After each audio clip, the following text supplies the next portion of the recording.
시간에 하나님 말씀을 찾겠습니다. 사무엘하 5장 1절에서 12절의 말씀입니다. 구약성경 469페이지에 있는 말씀입니다.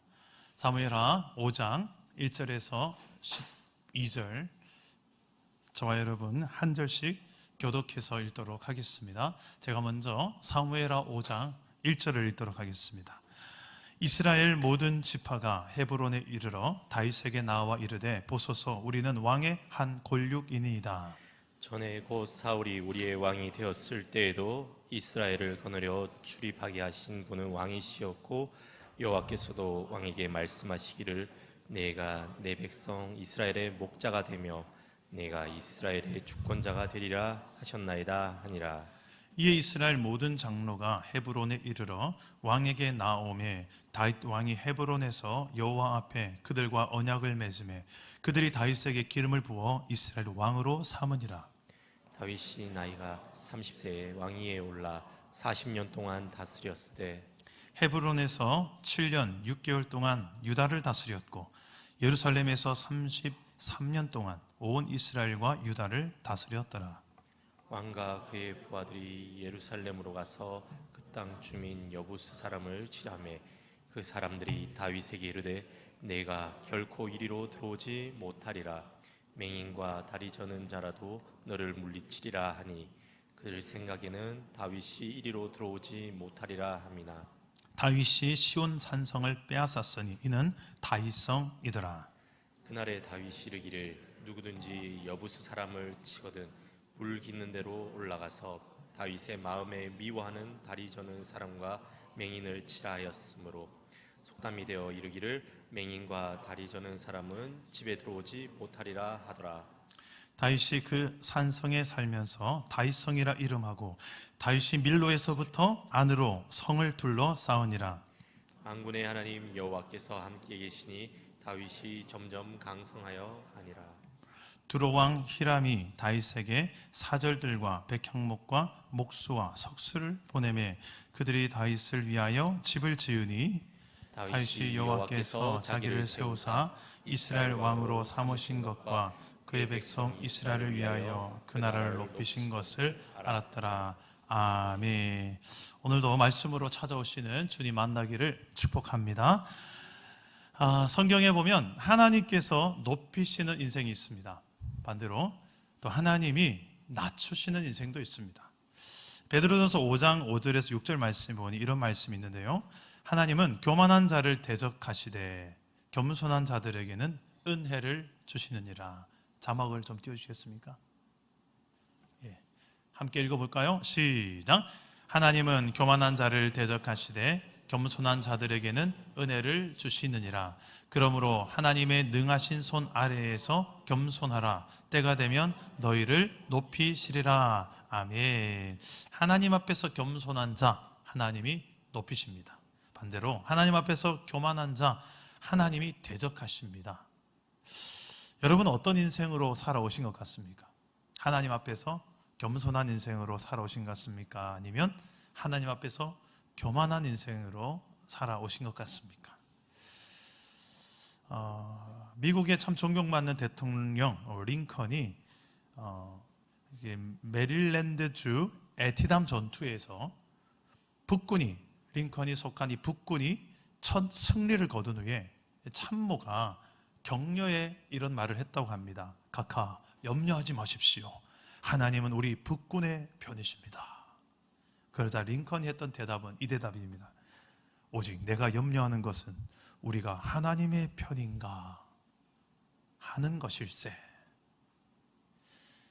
우리가 하나님을 향하여 서 있기만 하면 하나님은 언제나 우리 편이 되어 주신다네. 기도의 사람으로 유명한 링컨의 이 고백이었습니다. 내가 하나님 편에 있는가, 하나님 앞에서 나는 어떤 사람인가가 중요하다는 것이죠. 하나님 앞에서 자신을 낮출 줄 알고 하나님 앞에서 겸손한 인생들을 하나님께서는 찾고 계십니다. 그런 사람들을 시대에 들어서 쓰시려고요. 그런 사람이 오늘 말씀에 등장합니다. 바로 다윗이라는 인물입니다. 다윗은 하나님 앞에서 겸손한 인생이었습니다. 반대로 오늘 말씀 전에 나오는 사울은 교만한 사람이었습니다. 그 교만한 사울 왕의 결말은 비참한 죽음이었습니다. 그러나 이 다윗은 점점 더 강해졌고 점점 더 성장해 갔으며 그가 다스리는 통치받는 모든 이스라엘의 백성들은 점점 더 흥왕하고 확장되어져 갔습니다. 우리 다 같이 오늘 말씀의 10절과 12절 말씀을 우리 한번 먼저 읽어보겠습니다. 시작. 만군의 하나님 여호와께서 함께 계시니 다윗이 점점 강성하여 가니라. 다윗이 여호와께서 자기를 세우사 이스라엘 왕으로 삼으신 것과 그의 백성 이스라엘을 위하여 그 나라를 높이신 것을 알았더라. 자, 다윗은 어떤 인생을 살아왔길래 이처럼 하나님께서 다윗을 강하게 하고 그가 다스린 이스라엘을 이렇게 높이셨을까? 오늘 이 다윗이라는 한 인물의 인생을 짧게 한번 살펴보려고 하는데요, 이 말씀 앞에 나를 좀 거울 삼아서 나도 정말 이런 하나님이 높이시려고 하는 인생으로 살아왔는가, 아니면 내가 막 높아지려고 안달을 하며 살아왔는가, 하나님께서 정말 높이신 인생, 이 다윗은 어떤 인생을 살았길래 오늘 그 다윗의 인생을 한번 살펴보도록 하겠습니다. 첫째로 다윗은 하나님의 때를 기다릴 줄 아는 믿음의 사람이었습니다. 따라서 해봅시다. 하나님의 때를 기다렸던 사람. 오늘 말씀의 4절과 5절의 말씀입니다. 함께 읽어보겠습니다. 시작. 다윗이 나이가 30세에 왕위에 올라 40년 동안 다스렸으되 헤브론에서 7년 6개월 동안 유다를 다스렸고 예루살렘에서 33년 동안 온 이스라엘과 유다를 다스렸더라. 아멘. 하나님 앞에 겸손한 사람은 하나님의 때를 기다릴 줄 아는 사람입니다. 다윗이 그랬어요. 다윗은 15살에 사무엘 선지자로부터 기름을 받고 네가 이스라엘의 장차 통치자가 될 것이다, 왕이 될 것이다 했는데 무려 23년이라는 세월이 지나서야 온 이스라엘의 왕이 됩니다. 그리고 기름 부음 받는 장면도 무려 3번이나 나와요. 한 번이면 충분할 텐데 사무엘상 16장에서는 사무엘 선지자에게 네가 왕이 될 것이다, 기름 부음 받고, 사무엘하 2장에 와서는 유다 지파라는 12지파 중에 한 지파에밖에 안 되는 유다 지파에서만의 왕으로 그가 기름 부음 받게 됩니다. 이제 사무엘하 5장에 와서야, 오늘 말씀에 와서야 온 이스라엘 장로들이 모여서 그를 왕으로 인정하고 세우는 장면이 나오게 됩니다. 여기까지 약 23년의 세월이 들었어요. 다윗의 심정이 어땠을까요? 내가 만약에 다윗이라면 15살에 그 하나님께서 나에게 기름 붓고 네가 왕이 될 것이다 하면 그 순간 현재 잘못 왕의 자리를 감당하고 있는 사울 밀어내고 다윗을 왕으로 세우셔야지요. 뭐 하시는 겁니까, 하나님? 그것도 1, 2년도 아니라 자그마치 23년이란 세월을 쫓겨다니고 도망치고 광야에서 굴에 숨고 블레셋의 이스라엘 땅에는 숨을 데가 없을 것 같아서 그냥 블레셋 이방 나라 땅에 가서 숨고 미친 채 하고 침 흘리고 연기하고 별의 별짓을 다 하면서 다윗이 이렇게 모진 인생을 살도록 하나님 도대체 뭐 하시는 겁니까? 우리가 고생당하는 것을 하나님은 즐기시는 분이십니까? 참 이런 생각들을 하게 됩니다. 내 인생의 꽃은 언제 피워지는 것일까? 성경을 보면 참 좋은 구절들 너무 많은데 도대체 내 인생과 무슨 상관이 있단 말인가? 아무리 쳐다봐도 내 인생은 성경과 무관한 것 같은데, 그래, 죽고 나서나 그때서나 펼쳐지는 천국이지 지금은 지옥 같은 인생의 연속이지 라고 생각하며 이 땅의 삶은 그냥 지옥의 연속이다라고만 생각하고 살고 있지는 않지. 성경이 정말 그렇게 말할까요? 그렇지 않습니다.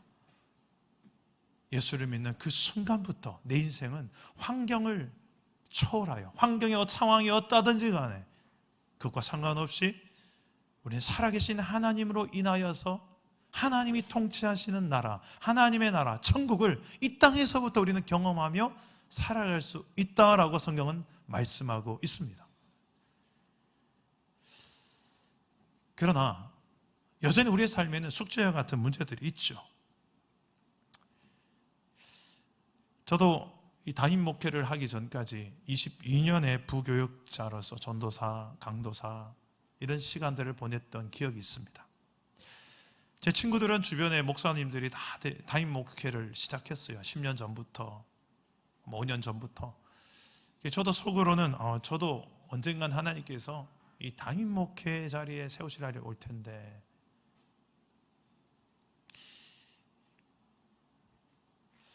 질문을 했어요. 하나님 왜 이렇게 깁니까? 저는 왜 다른 사람들보다 이렇게 더 길게 준비를 해야 됩니까? 제가 이제 담임 목회를 한 지 4년이 됐습니다. 뒤돌아보니까 그나마 다행인 게 22년이라는 그 준비를 하니까 요 정도는 된 것 같아요.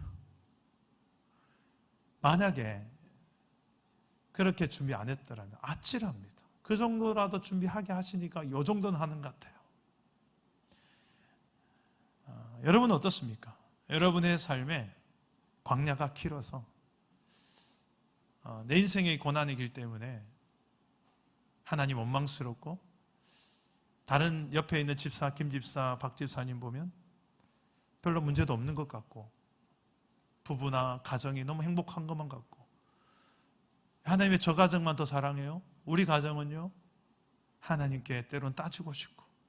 혹시 그런 생각 해본 적 없으십니까? 도대체 우리 가정이 천국 같아지는 때는 언제란 말입니까? 혹시 이런 생각 해본 적 없으세요? 왜 나의 하나님은 요 모양이고 저 집사님 하나님은 이렇게 대단한 하나님 같습니까? 내 인생의 꽃은 언제 피는 것입니까? 근데 저는 그 기나긴 이 참 많은 광야의 생활을 거치면서 결론은 그거예요. 하나님께서 그 광야 속에서 저를 준비시키시고 훈련시키시고 만들어주시고 그랬기 때문에 지금 감당할 수 있는 사명들이 너무너무 많다는 것을 지금 와서야 깨닫습니다. 물론 아직도 갈 길이 멀어요. 아직도 제가 훈련돼야 될 게 너무 많습니다. 이 현장에 와서. 그럼에도 불구하고 감사한 것은 그나마 그렇게라도 준비케 하셨기 때문에 이 사명도 감당하고 있다는 거예요. 여러분, 지금 내가 너무 힘든 광야의 세월에 있다고 생각하십니까? 그 과정이 내일을 위해서 하나님의 계획과 준비 가운데 있다는 그 믿음의 눈을 여시고 하나님의 때를 잘 인내하며 소망을 잃지 않고 다윗처럼 잘 하나님의 때를 기다릴 수 있는 사람, 그래서 장차 하나님이 들어 쓰시는, 하나님 높이시는 인생 저와 여러분 될 수 있기를 주님의 이름으로 축복합니다.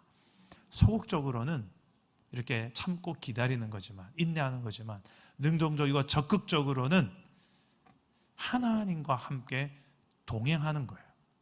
따라서 해봅시다. 하나님과 동행하는 사람.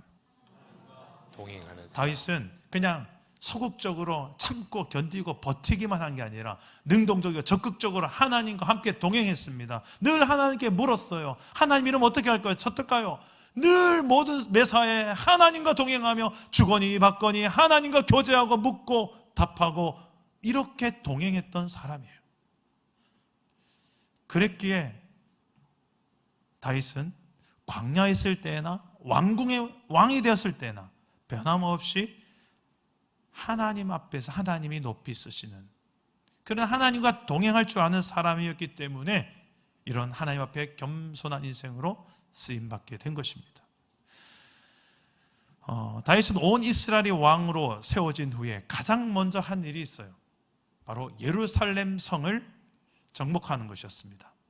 그런데 이 예루살렘 주민, 이 여부수 사람들은 다윗을 비웃습니다. 조롱합니다. 뭐라고 조롱하는지 오늘 말씀에 6절 말씀에 이렇게 한번 함께 읽어보겠습니다. 이렇게 말합니다. 함께 읽겠습니다. 시작. 왕과 그의 부하들이 예루살렘으로 가서 그 땅 주민 여부수 사람을 치려하며 그 사람들이 다윗에게 이르되 내가 결코 이리로 들어오지 못하리라. 맹인과 다리 저는 자라도 너를 물리치리라 하니 그들 생각에는 다윗이 이리로 들어오지 못하리라 함이나. 아멘. 자, 이스라엘은 지난 400년 동안이나 함락하지 못했던 예루살렘 성, 그래서 비웃음거리가 되고 있었습니다. 지리적으로 봐도 이 예루살렘 성은 난공불락의 요새였습니다. 그래서 예루살렘 사람들은 맹인과 다리 저는 자라도 이 안에만 들어있으면 지켜낼 수 있을 거야 라고 말하며 조롱을 합니다. 그러나 다윗은 물 깃는 곳을 통하여 예루살렘 성으로 침투하고 예루살렘 성을 정복하게 되어집니다. 이 전쟁의 결과는 다윗이 얼마나 우리가 세상에 말하는 넘기 힘든 그 장벽을 넘어갈 수 있는 존재였는지, 그의 이 군사적인 능력과 지도력, 그와 함께 하신 하나님을 또 보여주기에 충분한 이 사역이었습니다. 그래서 이 불가능할 것만 같았던 이 예루살렘 정복 전쟁 승리한 이후에 성경은 이렇게 말하고 있는 것입니다. 우리 다 같이 10절 말씀을 한번 더 읽어보겠습니다. 10절입니다. 시작. 만군의 하나님 여호와께서 함께 계시니 다윗이 점점 강성하여 가니라. 자, 이 승리의 이유가 무엇 때문이라고 성경 기록합니까? 여호와 하나님이 함께 하셨기에. 승리의 이유는 하나님이 함께 하심 때문이었습니다. 과거 오랜 고난의 세월 속에서도 다윗은 하나님이 함께 하셨기 때문에 고난들을 이겨낼 수 있었습니다. 내 힘으로 감당해내기 힘든 고난이나 사명이 있습니까? 그 십자가의 무거움 때문에 그냥 내려놓고 떠나버리고 싶고 피하고 싶은 그런 삶을 혹시 살아가고 있는 성도님이 계십니까? 그때 붙들어야 될 것은 이것입니다. 하나님과 동행하는 것. 저는 많은 성도들의 신방을 해보면 고난 없는 성도가 없고 십자가 없는 성도가 없구나 라는 생각을 하게 됩니다. 문제는 그 십자가 고난 속에서 얼마나 동행하시는 하나님을 믿음의 눈으로 발견하고 붙들고 사느냐 아니냐인 것 같아요. 고난은 똑같이 있어요. 정도의 차이는 있지만 십자가는 다 있어요. 자기 십자가는 다 있더라고요. 근데 문제는 그냥 그 상황 속에 정말 동행하신 하나님의 손을 잡고 그 고난의 광야를 지나가느냐, 아니면 하나님의 손을 잡지 못하고 그냥 내 방식, 세상의 방식, 내 감정, 그냥 여기에 충실하게 그냥 행동해 버리느냐, 이 차이더라고요. 물론 그 결과는 확연히 다릅니다. 하나님과 동행할 수 있는 인생을 살아갈 수 있기를 축복합니다. 광야에서나 궁전에서나 하나님과 동행하는 그런 삶이 하나님이 높이시는 인생, 하나님이 쓰시는 인생으로 사는 과정이라는 거예요. 저 오늘 예배 오는 길에 길에서 한 아이가 아빠의 손을 잡고 걷는 모습을 봤습니다. 한 4살 정도 된 아이인 것 같아요. 깜찍한 아빠의 손을 이렇게 하고 잡고 이렇게 걸어가는데, 예전에 제가 은석이다의 손을 잡고 저희 아이들 손잡고 걸었던 기억이 나더라고요. 그래, 저게 동행이지, 그 생각을 했습니다. 그러면서 얼마 전에 제가 저희 아이들하고 같이 잠깐 바다를 보러 갔던 기억이 났어요. 저는 바다에 한 번씩 요 가까운 바다를 쉬는 날에 다녀오는데 가서 커피 한잔 하고 오고 또 식사 한 그릇 하고 오고 그럽니다. 또 날이 좀 괜찮으면 해변가에 소라도 좀 잡아요. 아내가 이 소라를 잡아서 이렇게 삶아주면 아주 좋아합니다. 그래서 그것을 잡으러 가기도 하는데, 한 번씩은 아이들하고 조그마한 낚싯대 하나 사서 구멍치기 낚시라고 요만한 물고기를 잡는 재미가 있습니다. 아이들하고 그렇게 해변에서 그렇게 놀아요. 어릴 때부터 그렇게 많이 놀았었어요. 이번에도 날씨가 좋아서 그 구멍치기 낚싯대가 제 트렁크에 있거든요. 아이들하고 자 잡자 하고 노는데, 이렇게 갯바위가 있으면 바위와 바위 사이가 이렇게 좀 벌어져 있잖아요. 바다가 흐르고 이렇게 바위와 바위 사이를 건너가야 되는 그런 상황이 있었습니다. 저 바위로 건너가면 훨씬 더 많은 고기가 있을 것 같고 소라가 있을 것 같아서 아이들 그걸 건너가요. 갈 때는 건너갔는데 딸 다혜가 돌아오는 게 좀 힘들었나 봐요. 두려워서 발이 안 떨어지고 있어요. 그때 다혜가 아빠에게 했던 말이 있습니다. 아빠, 손 좀 내밀어 봐, 그런 거예요. 최근에 저희 집 아들과 딸은 이제 사춘기라서 특히 딸은 자신의 몸에 손을 대는 걸 별로 안 좋아해요. 손도 잘 안 잡아줍니다. 근데 이날은 저보고 손을 내밀래요. 그래서 저는 이게 웬 떡이냐, 손을 쫙 내밀었죠. 딸이 손을 딱 잡는 겁니다. 이 시간이 좀 길었으면 좋겠다 하는 마음으로 손을 잡고 땡겨주는데 딸이 건너왔습니다. 그러면 속으로는 이런 생각을 했어요. 좀 더 자주 좀 잡아주면 안 되나? 평소에도 좀 아빠 손 좀 자주 잡으면 좋겠구만. 그러면서 제가 그런 생각을 했어요. 하나님도 그러지 않으실까요? 우리가 어떤 문제가 생기고 힘들 땐 하나님 손 좀 내밀어 봐요. 제 손 좀 잡아줘 봐요. 그런데 평소에 우리 일상생활 속에 아무 문제 없을 때 하나님 제 곁에 계시죠? 하나님 손 여기 있죠? 하나님 제 곁에 계신 거 알아요? 그래서 저는 너무 감사하고 행복해요. 좀 이렇게 왜 못 살까? 이런 생각을 좀 해봤어요. 심지어는 힘든 일이 생겨도 내 힘으로 감당하기 힘든 상황이 와도 하나님 말고 다른 것들 해볼 건 얼마든지 다 해보고 내 힘으로 할 수 있어요 하고 하다가 마지막에, 맨 마지막에 이제 남은 것 하나님의 손. 하다 안 될 때 그제서야 하나님 손을 찾는 경우가 얼마나 많은지 모르겠습니다. 하나님께서는 마치 이렇게 하실 것 같아요. 내 손 여기 있잖아. 언제든지 난 널 향하여 손이 내밀고 있는데 언제라도 좀 더 자주 잡았으면 좋겠다. 여러분, 찬양 중에 이런 찬양이 있습니다. 왜 나만 겪는 고난이냐고 불평하지 마세요. 고난의 뒤편에 있는 주님이 주실 축복 미리 보면서 감사하세요. 너무 견디기 힘든 지금 이 순간에도 주님이 일하고 계시잖아요. 남들은 지쳐 앉아 있을지라도 당신만은 일어서세요. 힘을 내세요. 힘을 내세요. 주님이 손잡고 계시잖아요. 주님이 나와 함께함을 믿는다면 어떤 역경도 이길 수 있잖아요. 할렐루야. 하나님은 항상 내 손을 잡고 계십니다. 우리가 잘 못 느껴서 그렇지 그 손을 하도 꼭 잡고 하나님의 좀 따뜻한 온기를 느끼며 그 동행하는 행복을 누릴 수 있기를 주님 이름으로 축복합니다. 다윗은 그랬어요. 광야에 있을 때에도 광야에서 배운 것, 하나님밖에 보이지 않는 그곳이기에, 하나님만 소망인 곳이 광야이기에, 먹을 것도 없고 물도 없고 대적으로 가득한 그곳에서 하나님만 소망인 것이, 거기에서 온전히 하나님으로 만족하는 법을 배웠던 다윗이기에, 짧은 세월도 아니라 오랜 세월 동안. 그래서 다윗은 하나님과 동행하는 행복이 뭔지를 잘 알았어요. 여러분, 고난이 기십니까? 광야의 세월이 나와 우리의 가정은 왜 이렇게 깁니까? 언제까지입니까? 하는 그런 성도 있습니까?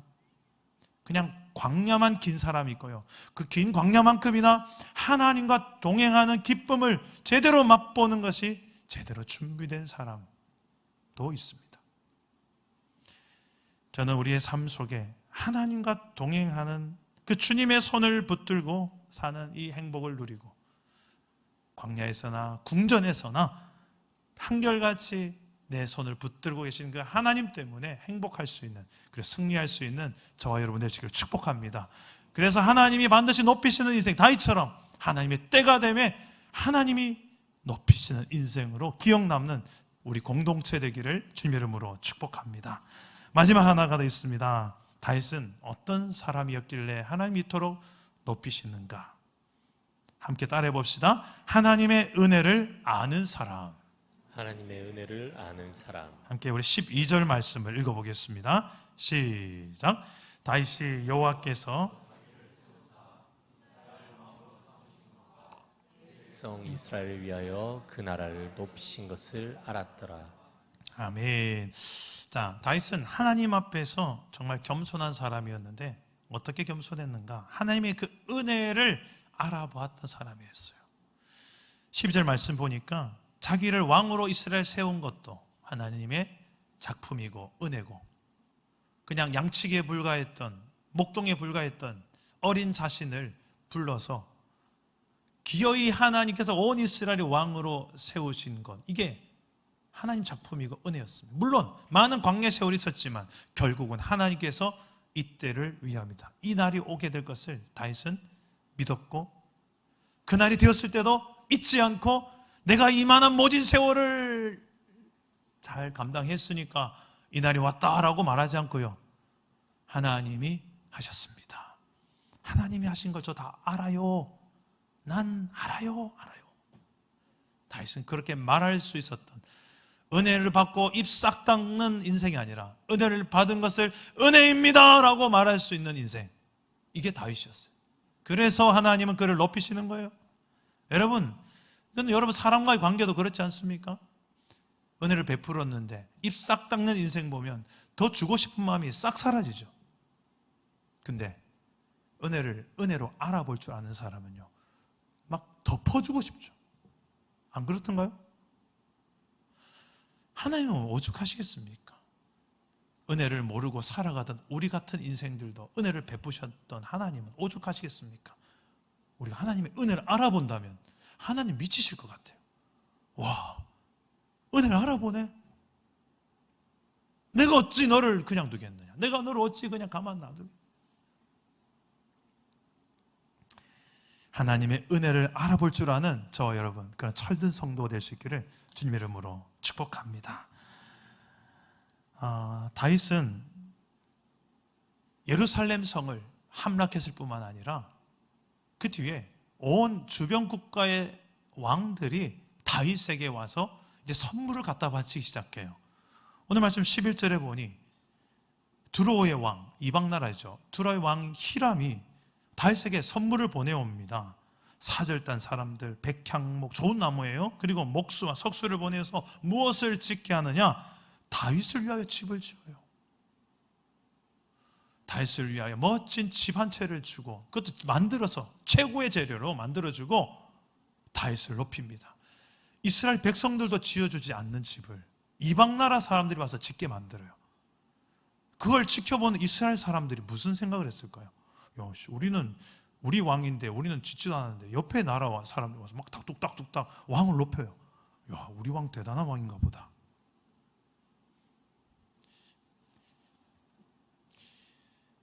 하나님이 이렇게 높이세요. 사람이 안 높인다고 아둥바둥하지 마세요. 하나님은 하나님의 방법으로 하나님의 때에 하나님이 높이십니다. 높일 사람은 높이세요.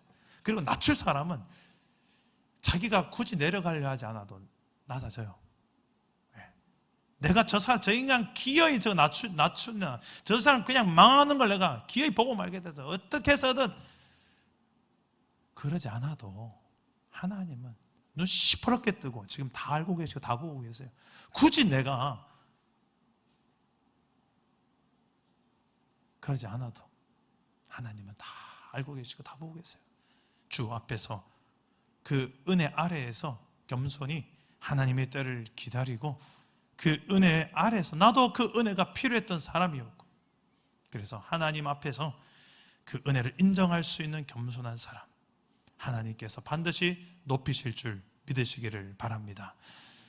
그래서 12절 말씀 다시 한번 읽어봅시다. 다윗은 그래서 이런 고백을, 이런 평가를 받는 것입니다. 우리 함께 12절 읽겠습니다. 시작.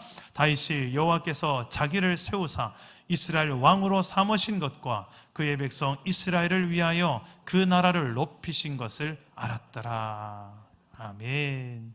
여러분들은 지금까지 내게 베푸신 은혜로 잘 알아보며 감사하며 살아가고 계십니까? 그리고 그 은혜를 나누며 또 은혜를 필요로 하는, 자격은 안 되지만 저 사람에게도 은혜가 필요하구나 싶어서 불쌍히 여기고 은혜를 베풀며 살아가고 계십니까? 은혜를 받아본 사람만이 은혜를 베풀 줄 압니다. 하나님의 은혜를 받아본 사람들만이 그 은혜와 긍휼이 흘러가게 합니다. 우리 주변에 가만히 보면 그런 은혜가 필요한 사람 참 많아요. 우리 공동체 안에도 많아요. 내 기준에 봤을 때는 기준 이하인 사람도 분명히 보일 거예요. 저 사람 왜 저래 말하지? 저런 행동을 하지? 상식적으로 저건 아니다, 이럴 상황도 생길 수 있어요. 그때 꼭 기억하세요. 하나님의 은혜, 저 사람이 은혜가 필요하구나, 좀 더 참아주고 기다려주고 품어주고 기도해줘야 될 사람이 있구나. 이때를 위함이구나. 내가 좀 더 기도해야 되겠다. 품어줘야 되겠다. 제가 총신신대원 시절에 저희 룸메이트 전도사님, 나이가 저보다 좀 많은 전도사님이었는데 결혼하고, 저는 결혼을 좀 늦게 했어요. 35살에. 근데 그분 저보다 한 5살이 많은 분이셨어요. 그분이 제가 봐도 여러모로 너무 제가 존경했던 그런 전도사님이었어요. 신앙이나 인격이나 실력이나 너무 탁월하신 거예요. 그분이 하는 말 하나하나를 제가 잘 주워 들었는데, 그 전도사님이 어느 날 자기 자녀들 양육할 때 자기가 원리가 있다, 원칙이 있다라고 이야기를 하더라고요. 그분이 하는 이야기니까 더 궁금했죠. 뭡니까? 라고 물었더니 저는 제 자녀들이 은혜를 아는 자녀로, 은혜를 아는 인생으로 키우고 있습니다. 그러더라고요. 이게 무슨 말입니까? 물었더니 그냥 부모니까 막 퍼주고 무조건 잘해주고 그러지 않는다는 거예요. 무조건 그냥 다 주면 당연히 이거 엄마니까 줘야지, 아빠니까 줘야지, 그렇게 하지 않는다는 거예요. 그 하나하나에 대해서 이게 감사해야 될 내용이구나, 이게 은혜구나라는 것을 깨달아 알게 하면서 교육을 한다는 거예요. 참 지혜로우시다. 나도 나중에 결혼하고 자녀를 낳으면 내 자식들을 은혜를 아는 자녀로 키워야 되겠다. 네. 그렇게 다짐을 했었어요. 왜 그러냐면 제가 지금 살아왔던 길을 보니 딱 인생은 두 갈래로 나눠지더라고요. 은혜를 아는 인생인가, 은혜를 모르는 인생인가. 은혜를 아는 인생의 길이 다르고 모르는 자들 인생의 길이 너무 다르더라고요. 그 짧은 인생 청년 시절에 봐도 이게 다르던데, 제가 지금 이제 나이가 50이 돼서 제 인생을 뒤돌아보니까 여전해요. 이건 똑같아요. 백날 은혜를 줘도 은혜를 모르는 인생이 있고요, 조그만 거 하나 은혜 앞에서도 감사하며 반응한 사람이 있더라고요. 은혜를 은혜로 알아볼 줄 아는 다윗과 같은 인생, 하나님께서 높이시는 줄 믿으시기를 바랍니다. 우리 사랑담은 교회가 이런 하나님의 은혜를 알아서 정말 은혜를 필요로 하는 인생이 1번이 나라는 사실부터 좀 깨닫고, 그래서 하나님 앞에 좀 겸손하고, 두 번째로는 내 주변에 있는 은혜를 필요로 하는 영혼들을 만날 때마다 저 인간 왜 저래 만 할 것이 아니라, 은혜가 필요하구나, 기도해줘야 되겠구나, 긍휼히 여길 수도 있는 저와 여러분 되시기를 주 예수 이름으로 축복합니다. 말씀을 맺겠습니다. 하나님이 높이시는 사람, 이 땅 위에서 하나님께서 어떤 사람을 들어서 하나님의 나라를 좀 제대로 이 땅 가운데 보여주는 그런 하나님이 높이시는 사람들이 있어요. 다윗과 같이 그는 하나님의 때를 기다렸던 사람이었습니다. 소망의 인내를 가지고 하나님의 약속을 붙들고 20년 넘는 세월을 기다렸던 사람, 그리고 하나님과 동행했던 사람이었습니다. 늘 내 곁에 나를 사랑하시는 하나님이 내 손을 꼭 잡고 있다는 것을 놓치지 않고 그분과 교제하며 친밀한 교제를 누리며 광야를 지나왔던, 아빠의 손을 붙들고 걸을 줄 알았던, 동행했던 사람이었습니다. 마지막으로 다윗은 하나님의 은혜를 은혜로 알아볼 줄 알았던 사람이었습니다. 그래서 늘 겸손히, 하나님 앞에서 겸손이 무엇인지를 제대로 보여줬던 사람, 모든 공로가 하나님께로 돌려진, 하나님께 영광 돌리는 그의 인생, 성공할 때도 변함없이 하나님의 공로를 돌릴 줄 아는 인생, 바로 다윗이었습니다. 저와 여러분이 이런 인생이 되어져서 하나님이 어떻게 그런 인생을 높이시는지를 제대로 보여주시는 이 시대의 다윗과 같은 인생, 우리 사랑담은 교회 공동체 우리 모두가 되기를 주 예수 이름으로 축복합니다. 우리 함께 찬양하고 기도하겠습니다. 온 땅의 주인 되신 하나님, 우리 찬양하며 주님 앞으로 나아가겠습니다.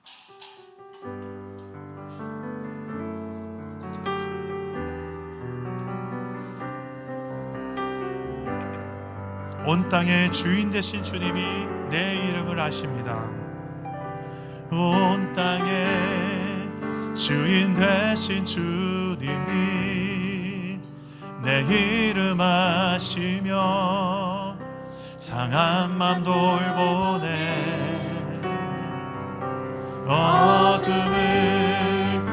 밝히시는 새벽별 방황하는 내 맘 주의 길 비추시네. 나로 인함이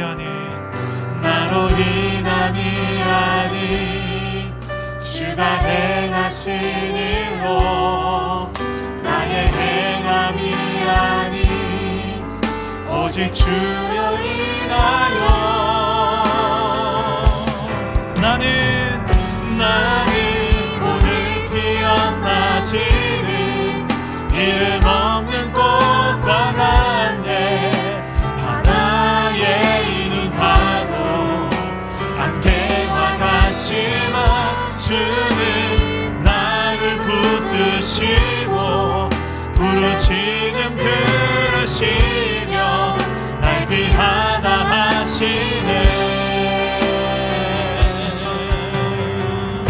주님은 나의 죄를 보시고 나의 죄를 보시고 사랑의 눈으로 날 일으키시네. 바다를 잠잠하게 하시듯 내 영혼의 폭풍 고요케 하시네. 나로 인함이 아닌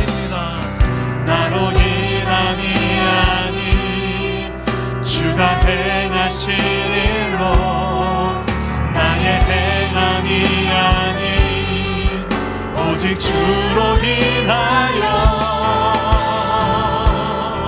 나는 오늘 피었다 지는 이름 없는 꽃과 같네. 바다에 있는 파도 안개와 같지만 주는 나를 붙드시고 부르짖음 들으시며 날 귀하다 하시네. 나는 오늘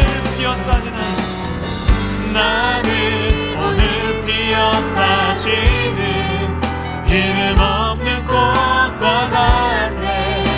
바다에 있는 파도 안개와 같지만 주는 나를 부르시고 부르짖음 들으시며 날 귀하다 하시네.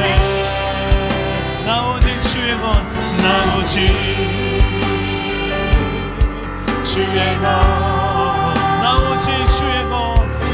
오직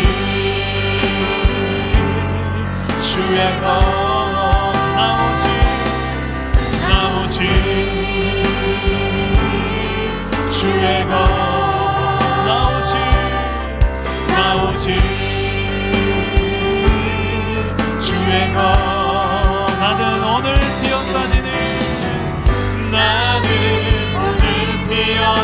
지는 이름 없는 꽃과 같네.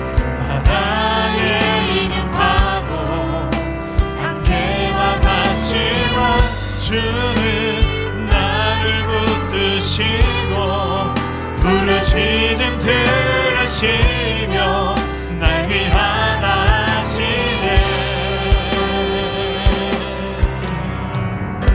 나는 오늘 피었다 지는 이름 없는 꽃과 같네.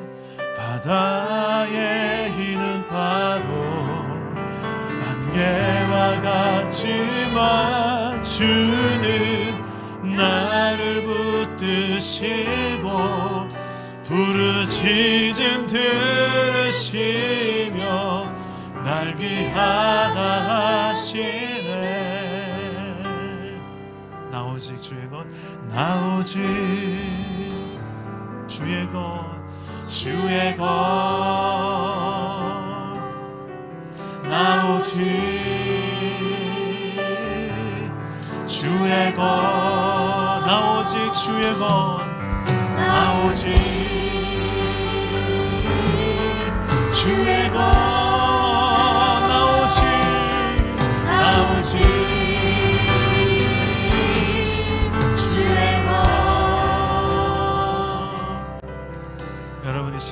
가슴에 손을 얹고 한번 기도했으면 좋겠습니다.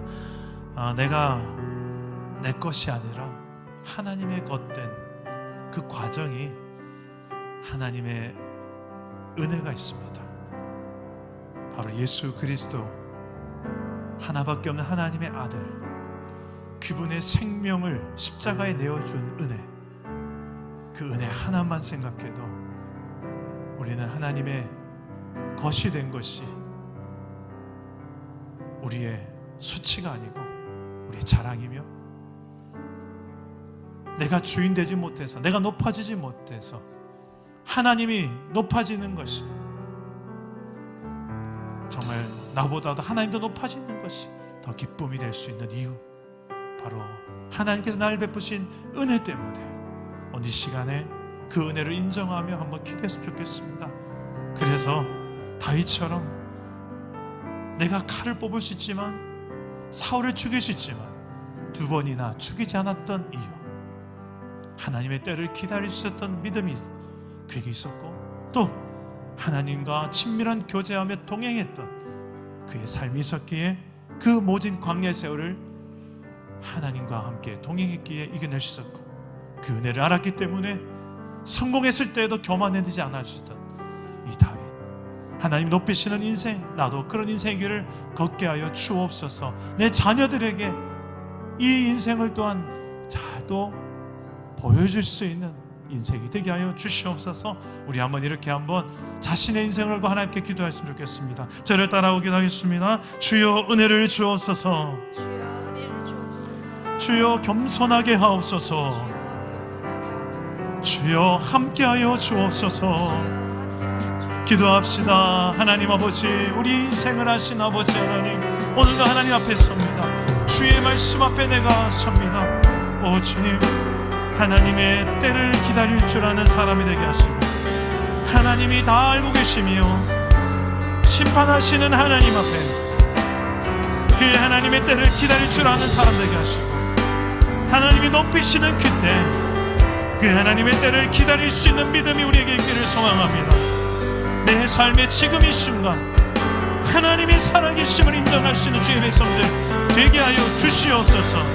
하나님과 동행하며 하나님의 뜻을 모르며 하나님의 방법대로 그 길을 걸어갈 수 있는, 주님의 방법을 선택할 수 있는 하나님의 백성들 되게 하여 주시옵소서. 하나님의 은혜를 알기 때문에 나를 여기까지 오게 하신 것이 하나님의 은혜요, 지금도 그 은혜로 내가 여기 있음을 알기에 주여 겸손하며 감사하며 그 가운데서 내가 하나님 나라를 놓치지 않고 걸어갈 수 있게 하여 주옵소서. 모든 상황 속에서 내 입술이 하나님을 찬양하며 범죄치 말게 하시고, 다윗처럼 여호와 하나님을 인정하며 그 은혜를 인정할 수 있는 성숙한 주의 자녀들 되게 하여 주시옵소서. 오 주님, 그 하나님이 높이시는 인생들로 이 시대에 나와 우리의 자녀들 앞에 부끄러울 것 없는 그런 하나님의 자녀된 백성들이 되게 하여 주시옵소서. 하나님의 기쁨이 되고 하나님의 자랑이 되는 인생들로 아버지 하나님 이 인생 살아갈 수 있도록 성령이여 인도하여 주시옵소서. 살아계신 하나님, 하나님은 교만한 자를 대적하시되 겸손한 자들에게 은혜를 주신다고 하셨습니다. 그러므로 하나님의 능하신 손 아래에서 겸손하라. 때가 되면 너희를 높이시리라. 반드시 하나님의 때가 있음을 믿고 겸손히 하나님을 인정하며 동행하며 당신의 은혜를 알아볼 줄 알며, 그 은혜가 나를 향하고 있었으며 그 은혜 없이 내가 살아갈 수 없으며, 또한 내 주변의 많은 영혼들도 그 은혜를 또한 필요로 하고 있음을 바라보며 은혜를 누리며 베풀며 사는 주의 백성들 되게 하여 주옵소서. 그런 인생 가운데 하나님 높이시며 하나님의 나라가 임하게 하시고, 그 가정에 그 인생 가운데 누려지게 하시고 증거되게 하시고, 그 사람을 통하여 확장되는 역사들이 나타나게 하여 주시옵소서. 예수님의 이름으로 기도드립니다. 아멘.